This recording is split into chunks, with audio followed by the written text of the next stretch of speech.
Bonjour les amis de troisième année. Aujourd'hui, on va prendre une nouvelle leçon qui s'appelle arrondir des nombres. Qu'est-ce que ça veut dire arrondir des nombres? Il y a une question ici qui se dit arrondis chaque nombre à la dizaine à la plus proche. À la dizaine la plus proche. Quand je vois une question comme ça, je prends le nombre, je dis 27. Où est le dizaine? Le dizaine est 2. 2 dizaines. Donc, je mets dans ma tête que je dois prendre tout le nombre, 2 et le nombre après, le 7. Donc, 27. Comment je l'arrondis? Première chose, je peux créer une droite numérique.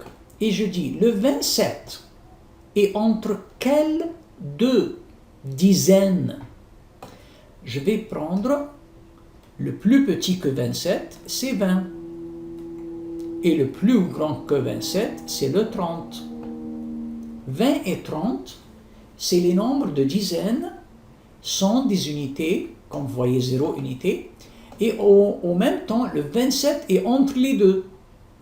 Donc, quand monsieur il dit arrondir les nombres, c'est-à-dire, monsieur il dit, est-ce que le 27 est plus proche de 20 ou plus proche de 30? Dans ce cas-là, je sais bien que le mi-chemin, le moitié entre le 20 et le 30, c'est le 25. Ça, c'est le mi-chemin. Donc, le 27, est-ce que c'est après le 25 ou avant le 25? Bien sûr, on sait qu'après 25, il y a 26, puis il y a 27. Donc, le 27 est plus proche de 30 que 20. Donc, quand je réponds à la question et j'arrondis le 27 à la dizaine le plus proche, donc ça va être 30. Et ça, c'est la réponse. Très bien. On va prendre un autre exemple. J'ai 31. Donc, 31. Monsieur, il a dit à la dizaine la plus proche. Où est le dizaine? Le 3. Mais je dois prendre en considération le 3 et le 1. Ce qui est après. Donc, le 31. Et je dis, si je crée comme ça une droite numérique, le 31 est entre quels deux nombres? Quel est le plus petit que 31? C'est 30. Et quel est le plus grand que 31? C'est 40. Dizaines. Donc, ma question maintenant, le 31 est plus proche de 30 ou de 40? Mais je veux dire, je sais bien que le mi-chemin, le moitié, c'est 35. Où est le 31? Bien sûr, le 31 est ici, après le 30 tout de suite. Ça, c'est 31. Donc, le 31 est plus proche de 30 que de 40. Donc, la réponse, ça va être, si j'arrondis le 31 à la dizaine à la plus proche, donc c'est 30. Très bien. J'ai 85 maintenant. Wow. 85, c'est une question maintenant parce que vous allez trouver quelque chose étrange. Le 85. Je veux l'arrondir à la dizaine à la plus proche. Où est le dizaine? Le 8. Mais on a dit que je dois colorer le 8 et n'importe quel nombre après le 8. Donc le 85. Et je commence à créer ma droite numérique. Je dis quoi? Le 85 est entre quoi et quoi? Je sais que le 8, plus petit que 8, c'est 7. Donc c'est 70. Et je sais le plus grand que 8, c'est 9. Donc je m'excuse, j'ai fait une faute. Le 85 est entre le 80, je m'excuse, et le 90. Donc, le 85 doit tomber entre le 80 et le 90. Mais où est le 85? C'est plus proche de qui? De 80 ou de 90? Comme d'habitude, je dois savoir le mi-chemin, c'est-à-dire au milieu. Qu'est-ce qu'il y a? Au milieu, il y a 85. Donc, le 85 est au milieu exactement. Waouh! Maintenant, on dit 85 est plus proche que 80 ou 90, puisque c'est au milieu, c'est-à-dire les deux. Mais les mathématiciens, ils ont dit que toujours, si le nombre tombe au milieu, ça va aller à la nombre qui est le plus grand, 90. Donc, on dit que si monsieur demande d'arrondir 85 à la dizaine à la plus proche, la réponse, ça va être 90 et non pas 80.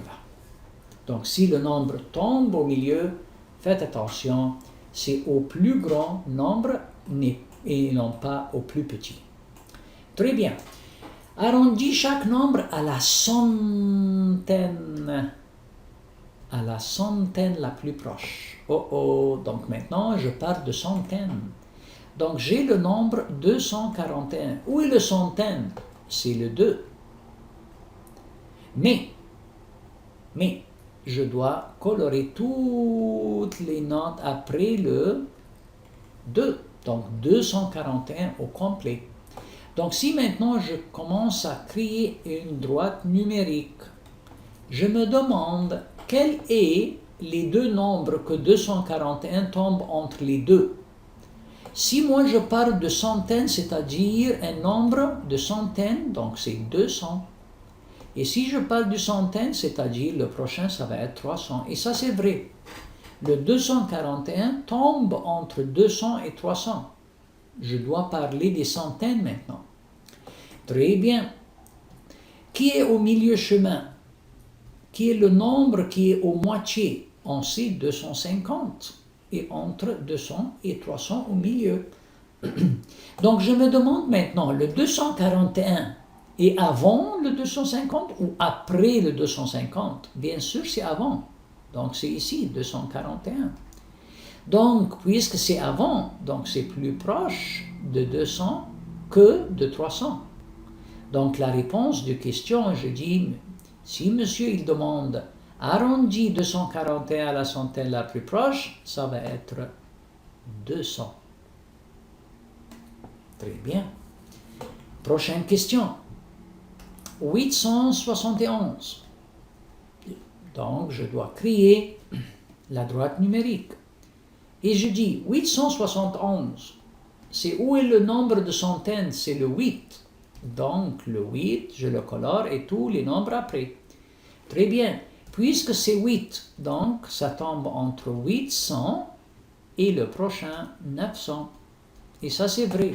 Le 871 est entre le 800 et le 900. Maintenant, si je dis quel est le nombre qui est au milieu? C'est 850. Donc ma question maintenant, le 871, c'est plus petit avant le 850 ou plus grand que 850? Bien sûr, je sais que 871 est plus grand que 850. Donc c'est après. Donc le 871 est plus proche de 900 que 800. Donc la réponse de la question, ça va être 900. Question après. 335. 335. Maintenant, monsieur, il demande à la centaine la plus proche, qui est le nombre de centaines, c'est le 3. Puis après ça, je prends le tout. Mais le 3 qui m'intéresse.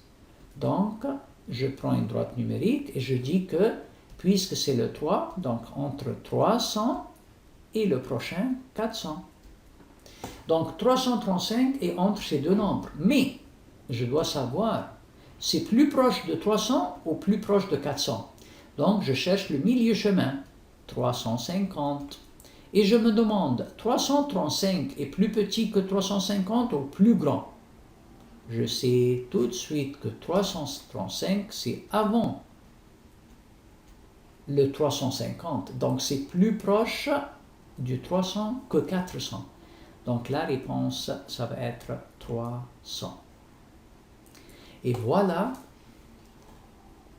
comment je peux arrondir les nombres à la dizaine à la plus proche ou à la centaine la plus proche. Et parfois, la question, ça peut être à l'unité la plus proche. Donc, ça dépend de la question et je dois penser bien. Le nombre, c'est entre quels deux nombres? Puis après ça, je divise et je cherche le milieu chemin et je dis est-ce que mon nombre est avant ou après, et je peux répondre après ça à la question. J'espère que vous avez bien compris et maintenant c'est le temps de faire quelques activités. Merci.